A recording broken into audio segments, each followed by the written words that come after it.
आज मैं आपको ट्रांसपोर्ट मैनेजमेंट सिस्टम का कंप्लीट डेमो दूंगा। ये एक ऑनलाइन सॉफ्टवेयर है। सबसे पहले हम एडमिन को लॉगिन करते हैं।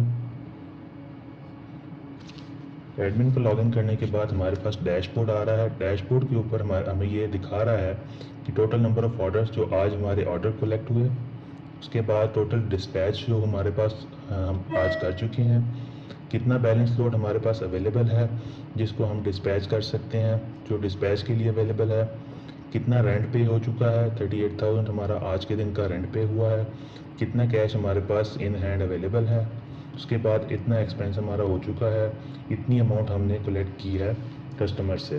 तो ये हमारे पास डैशबोर्ड आ रहा है। इसी तरह डैशबोर्ड पर एक चार्ट आ रहा है जो कि order weight versus dispatch weight का डाटा यहाँ पर हमें शो करेगा। हम इस डाटा को डे, वीक, मंथ और ईयर की बेस पर भी देख सकते हैं। उसके बाद सबसे पहले हमारे पास साइड बार में ऑप्शन है न्यू ऑर्डर रिसीविंग का। हम न्यू ऑर्डर रिसीव करने के लिए एक नया कस्टमर भी क्रिएट कर सकते हैं। नया कस्टमर क्रिएट करने के लिए हम इस न्यू कस्टमर को चेक मार्क करेंगे और यहाँ पर हम अपना कस्टमर कोड एंटर करेंगे। कस्टमर कोड एंटर करने के बाद हमारे पास ऑर्डर नंबर एंटर करने का ऑप्शन है। इस ऑर्डर नंबर को ऑटो भी जनरेट किया जा सकता है। यहाँ पर हम कस्टमर का नेम एंटर करेंगे। यहाँ पर हम डेस्टिनेशन एंटर करेंगे जहाँ पर हम ये लोड फॉरवर्ड करना चाहते हैं। यहाँ पर कस्टमर का मोबाइल नंबर एंटर किया जा सकता है और यहाँ पर हमारे पास टोटल कितना वेट हम बुक कर रहे हैं वो यहाँ पर टन की फॉर्म में एंटर किया जा सकता है। ये डाटा एंटर करने के बाद हम इसको सेव करते हैं। ये हमारे पास एक ऑर्डर रिसीविंग की एंट्री हो चुकी है। अगर हमारे पास कस्टमर ऑलरेडी एग्जिस्ट करता है तो हम उसका कस्टमर कोड एंटर करेंगे। ये एक न्यू कस्टमर को हम डेफिनेटली अनचेक रखेंगे। हमारे पास कस्टमर का नेम और फ़ोन नंबर आ चुका है। इसी तरह हम फ़ोन नंबर की बेस पर भी कस्टमर का डाटा यहाँ पर सर्च कर सकते हैं अगर वो एग्जिस्टिंग कस्टमर है। हम यहाँ पर ऑर्डर नंबर एंटर करते हैं, डेस्टिनेशन एंटर करते हैं और टोटल वेट एंटर करते हैं। ये हमने वेट एंटर किया और हमारे पास एक न्यू ऑर्डर क्रिएट हो गया। न्यू ऑर्डर को देखने के लिए जो हमने क्रिएट किए हैं, हम ऑर्डर रिसीविंग लिस्ट में जाते हैं। यहाँ पर हमारे पास सारे ऑर्डर्स आ रहे हैं। इन ऑर्डर्स को हम फिल्टर कर सकते हैं ऑल ऑर्डर्स की बेस पर या कंप्लीटेड ऑर्डर्स की बेस पर। ठीक है, बाय डिफ़ॉल्ट ये ऑल ऑर्डर्स यहाँ पर शो हो रहे हैं। इसके अलावा हम डेट वाइज इस डेटा को फिल्टर करके अपनी कंप्लीट रिपोर्ट को देख सकते हैं और यहाँ से न्यू ऑर्डर की कलेक्शन भी बना सकते हैं। नेक्स्ट ऑप्शन हमारे पास है न्यू डिस्पैच का। जो ऑर्डर्स हम ऑलरेडी कलेक्ट कर चुके हैं उनका एक डिस्पैच नोट क्रिएट किया जाता है। उसको हम यहाँ से 1 by 1 भी क्रिएट कर सकते हैं एंटर करके, और हम ऑर्डर की जो लिस्ट है वहाँ से भी डिस्पैच नोट क्रिएट कर सकते हैं। यहाँ से सिंपली हमने मल्टीपल ऑर्डर्स को सेलेक्ट करना है। उनका बैलेंस लोड ऑलरेडी यहाँ पर आ रहा है, जितना इस टाइम उसका बैलेंस लोड अवेलेबल है। हम यहाँ से मल्टीपल ऑर्डर्स को सिलेक्ट करके क्रिएट डिस्पैच नोट पर क्लिक करेंगे।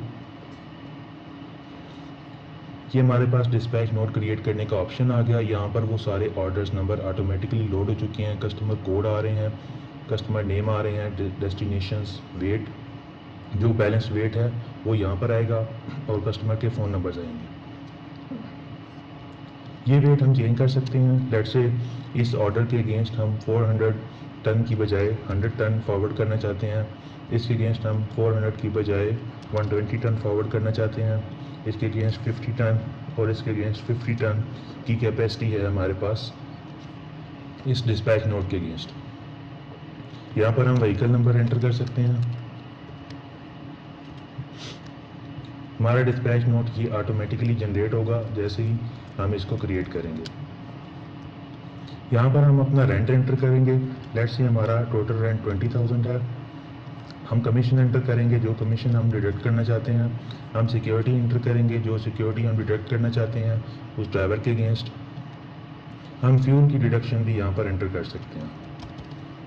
हमारे पास जो बैलेंस पेएबल अमाउंट आ रही है वो ये आ रही है। इसके अलावा यहाँ को नज़र आ रहा है कि टोटल जो लोड है वो 320 टन है और पर टन रेंट जो हमारा बनता है वो 62.5 रुपीज़ है। ये सारी इन्फॉर्मेशन आ चुकी है। डेट को हम यहाँ से चेंज भी कर सकते हैं। इसको हम सेव करेंगे तो हमारा डिस्पैच नोट क्रिएट हो जाएगा। डिस्पैच नोट क्रिएट होने के साथ ही जो हमारी ऑर्डर रिसीविंग की लिस्ट है वहाँ पर हमारा बैलेंस लोड भी मेंटेन हो जाएगा, क्योंकि जो लोड दूसरा बाकी लोड हमारा ऑलरेडी डिस्पैच हो चुका है। इसके साथ ही हम यहाँ पर डिस्पैच लिस्ट में जाकर जो ऑर्डर हम डिस्पैच कर चुके हैं उनको यहाँ पर लिस्ट में देख सकते हैं। उनको एडिट भी किया जा सकता है और डिलीट भी किया जा सकता है अगर कोई मिस्टेक हो जाती है। ये हमारा ऑर्डर रिसीविंग और डिस्पैच का सिस्टम है। उसके बाद हम इन डिस्पैच नोट्स के अगेंस्ट एक्सपेंस एंटर कर सकते हैं। हमारे पास यहाँ पेमेंट और एक्सपेंस का एक ऑप्शन है, इस पर हम क्लिक करेंगे तो हमारे पास उन पहले वाले जितने हम एंटर कर चुके हैं एक्सपेंसेस उनकी लिस्ट आ जाएगी। यहाँ से हम क्रिएट न्यू कर सकते हैं। इसका एक शॉर्टकट यहाँ टॉप पर भी अवेलेबल है।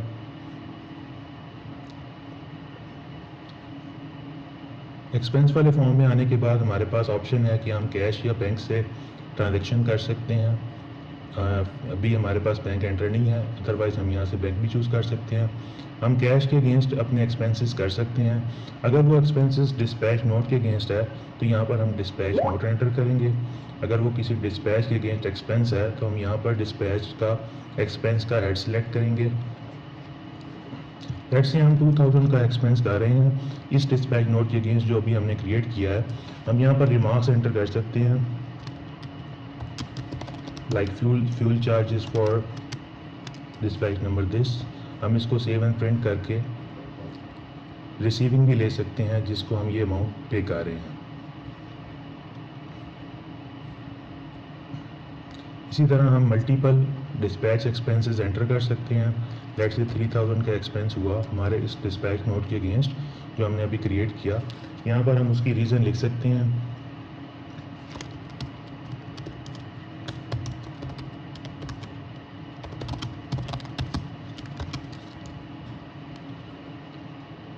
इसको जब हम सेव करेंगे तो हमारा डाटा सिस्टम में स्टोर हो जाएगा। उसके बाद इसके साथ ही हमारा कैश भी मेंटेन हो जाएगा। अगर हमने डिस्पैच एक्सपेंस लिखना हो तो हम डिस्पैच एक्सपेंस रिपोर्ट में जाएंगे। यहाँ पर हमारे पास हर डिस्पैच नंबर के अगेंस्ट, हर व्हीकल नंबर के अगेंस्ट किस टाइम पर कब कितना कितना एक्सपेंस हुआ उसकी सारी इन्फॉर्मेशन हमें मिल जाएगी।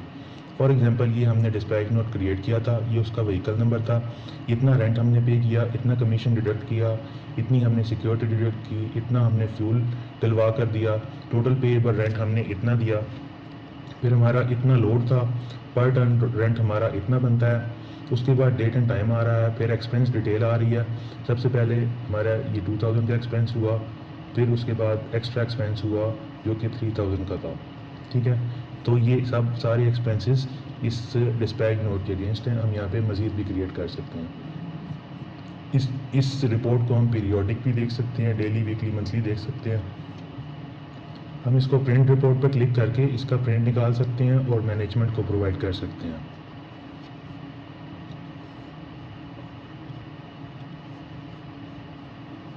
इसके अलावा हमारे पास मज़ीद ऑप्शंस हैं। अगर हमने किसी कस्टमर से पेमेंट रिसीव करनी है तो पेमेंट रिसीविंग वाले पेज पर जाएंगे और यहाँ पर हम अपना पेमेंट रिसीट वाउचर क्रिएट करेंगे।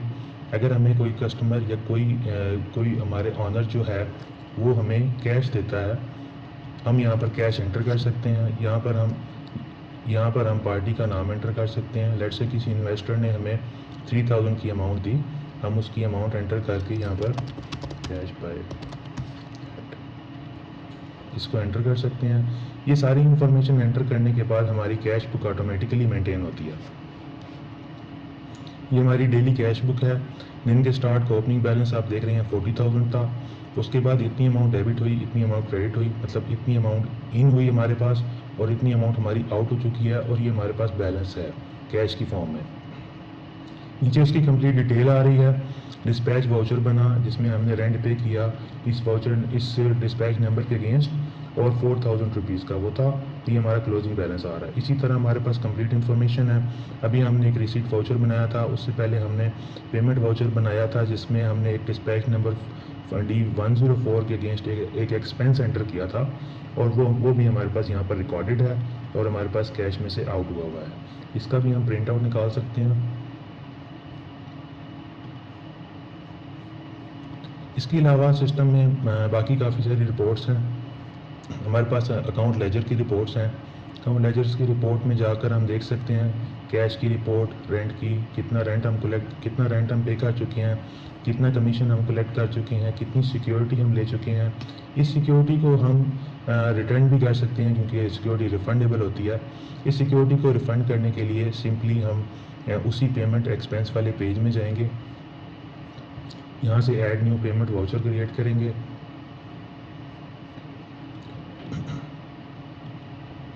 यहाँ से हम सिक्योरिटी का हेड सेलेक्ट करेंगे और वो सिक्योरिटी अमाउंट जो हमने डिडक्ट की थी किसी अपने ट्रांसपोर्ट पार्टनर के अगेंस्ट, उसको हम यहाँ पे एंटर कर सकते हैं।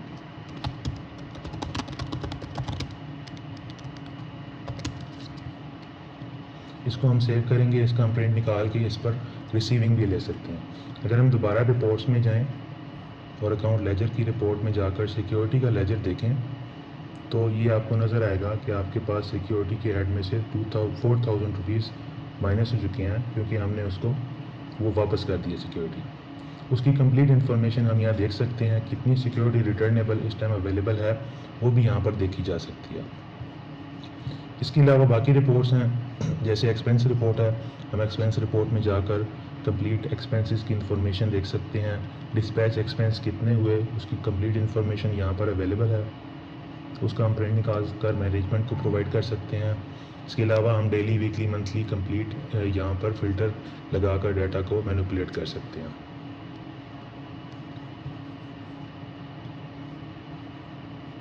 इसके अलावा हमारे पास कस्टमर के लेजर का ऑप्शन है, हम अपने कस्टमर्स यहाँ से क्रिएट कर सकते हैं और उनके लेजर्स यहाँ से मेंटेन कर सकते हैं। कंप्लीट ऑप्शंस इसके अंदर एक ही जगह पर अवेलेबल हैं।